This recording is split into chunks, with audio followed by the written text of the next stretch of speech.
Welcome to మెగా9 TV. నేను మీ రాణి. అమెరికా అధ్యక్షుడు డొనాల్డ్ ట్రంప్ నిర్ణయాలు ఎప్పుడు ఎలా ఉంటాయో ఊహించడం ప్రపంచంలో బహుశా ఎవరి తరం కాదు. తన వ్యతిరేకులకు, విమర్శకులకు ఊపిరి సలపకుండా చేయడంలో ట్రంప్ ఎప్పుడూ ముందుంటారు. తాజాగా ఆయన తీసుకున్న ఒక నిర్ణయం ఇప్పుడు అమెరికా రాజకీయాల్లోనే కాదు, ప్రపంచ ఇంటెలిజెన్స్ వర్గాల్లోనూ పెద్ద భూకంపమే సృష్టించింది. అమెరికా దేశ రక్షణ, అంతర్గత భద్రత, ప్రపంచవ్యాప్తంగా జరిగే గూఢచర్యాలకు బాస్ అయిన డైరెక్టర్ ఆఫ్ నేషనల్ ఇంటెలిజెన్స్ పదవికి ట్రంప్ ఒక ఊహించని వ్యక్తిని ఎంచుకున్నారు. ఆయనే విలియం జే ఫూల్డే. అమెరికా యాక్టింగ్ డిఎన్ఏగా విలియం ఫూల్డేను నియమిస్తూ ట్రంప్ చేసిన ప్రకటన వాషింగ్టన్ వర్గాలను ఆశ్చర్యపరిచింది. అసలు ఎవరి విలియం ఫూల్డే? ఒక బిజినెస్ మ్యాన్, సోషల్ మీడియాలో విరాళాలు ఇచ్చే వ్యక్తిని తీసుకొచ్చి అమెరికా అత్యున్నత గూఢచార సంస్థలకు బాస్ గా ఎందుకు కూర్చోబెట్టారు? ఈ నియామకం వెనుక డొనాల్డ్ ట్రంప్ టార్గెట్ ఏంటి? Let's watch.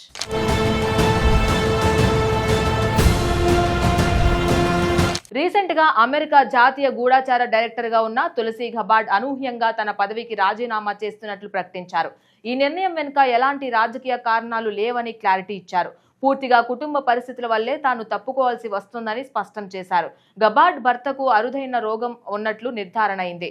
ఈ క్లిష్ట సమయంలో భర్తకు అండగా నిలబడమే తనకు అత్యంత ముఖ్యమని సోషల్ మీడియాలో ఆమె తెలిపారు. తన పదవికి రాజీనామా ఇచ్చారు. ట్రంప్ కూడా ఆ రాజీనామాను అంగీకరించి తాజాగా తనకు నమ్మశక్తుడైన స్నేహితుడు విలియం ఫూల్డేను గూఢచార సంస్థలకు బాస్ గా నియమిస్తూ ప్రకటన చేశారు. అసలు విలియం ఫూల్డే గురించి తెలుసుకునే ముందు ఆయన కూర్చోబోతున్న ఈ డిఎన్ఐ కూర్చి పవర్ ఏంటో తెలుసుకోవాలి. 2001లో అమెరికాపై 9/11 ఉగ్రదాడులు జరిగిన తరువాత దేశంలోని ఇంటెలిజెన్స్ సంస్థలన్నీ విడివిడిగా పనిచేయడం వల్లే ఆ దాడులను పసిగట్టలేకపోయామని అమెరికా భావించింది. అందుకే దేశంలోని సిఐఏ, ఎన్ఎస్ఏ, ఎఫ్బిఐ ఇంటెలిజెన్స్ విభాగం, మిలిటరీ ఇంటెలిజెన్స్ ఇలా మొత్తం 18 అత్యున్నత గూఢచార సంస్థలను ఒకే గొడుగు కింద తెస్తూ డైరెక్టర్ ఆఫ్ నేషనల్ ఇంటెలిజెన్స్ పదవిని సృష్టించారు.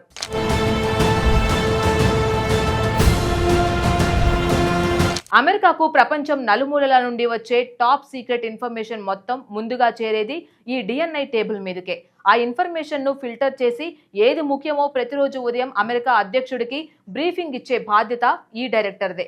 సింపుల్ గా చెప్పాలంటే అమెరికా రహస్యాలన్నిటికీ ఈయనే గేట్ కీపర్. ఇంతటి సెన్సిటివ్, పవర్ఫుల్ పొజిషన్ లోకే ఇప్పుడు ట్రంప్ తన అత్యంత నమ్మకస్తుడైన విలియం ఫూల్డేను తీసుకువచ్చారు. సాధారణంగా ఇలాంటి ఇంటెలిజెన్స్ పోస్టుల్లోకి దశాబ్దాల పాటు మిలిటరీలోనో లేదా సిఐఏలోనో పనిచేసిన సీనియర్ అధికారులను తీసుకుంటారు. కానీ విలియం ఫూల్డే ప్రొఫైల్ దీనికి పూర్తి భిన్నం.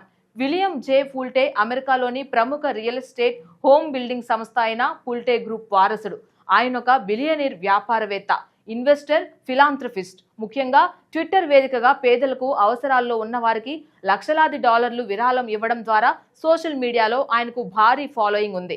రాజకీయంగా ఆయన డొనాల్డ్ ట్రంప్ కు అత్యంత వీర విధేయుడు. ట్రంప్ ప్రచారాలకు భారీగా ఫండ్స్ ఇవ్వడమే కాకుండా ఆయన పాలసీలను సోషల్ మీడియాలో బలంగా డిఫెండ్ చేస్తూ ఉంటారు. గూఢచార్యానికి సంబంధించిన ఎలాంటి ముందస్తు అనుభవం లేకపోయినా కేవలం ట్రంప్ పై ఆయనకున్న విధేయత, సంప్రదాయ రాజకీయాలకు భిన్నంగా ఆలోచించే ఆయన మైండ్ సెట్ ఇప్పుడు ఆయన్ను అమెరికా స్పై చీఫ్ గా మార్చేశాయి.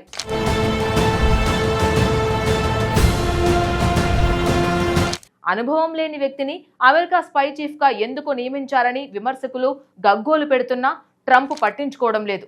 ఎందుకంటే ట్రంప్ టార్గెట్ వేరు. మొదటి నుండి డొనాల్డ్ ట్రంప్ కు అమెరికా ఇంటెలిజెన్స్ ఏజెన్సీలతో ఒక రకమైన కోల్డ్ వార్ నడుస్తోంది. వాషింగ్టన్ లో ఎలక్షన్స్ తో సంబంధం లేకుండా తెర వెనుక ఉండి అమెరికాను శాసించే ఒక డీప్ స్టేట్ ఉందని, ఆ డీప్ స్టేట్ అధికారులు ఎప్పుడూ తనను టార్గెట్ చేస్తున్నారని ట్రంప్ బలంగా నమ్ముతారు. అందుకే సంప్రదాయ ఇంటెలిజెన్స్ అధికారులను, ఆ సిస్టంలో పెరిగిన వాళ్లను ఆయన నమ్మడం లేదు. అమెరికా గూఢచార సంస్థలను ప్రక్షాళన చేయాలంటే బయట వ్యక్తులు, తన మాట జవదాటని నమ్మకస్తులు ఆ కుర్చీలో ఉండాలని ట్రంప్ డిసైడ్ అయ్యారు. అందులో భాగమే విలియం ఫూల్డే నియామకం. ఫూల్డే రాకతో అమెరికా ఇంటెలిజెన్స్ కమ్యూనిటీలో భారీ మార్పులు, ప్రక్షాళనలు ఖాయంగా కనిపిస్తున్నాయి.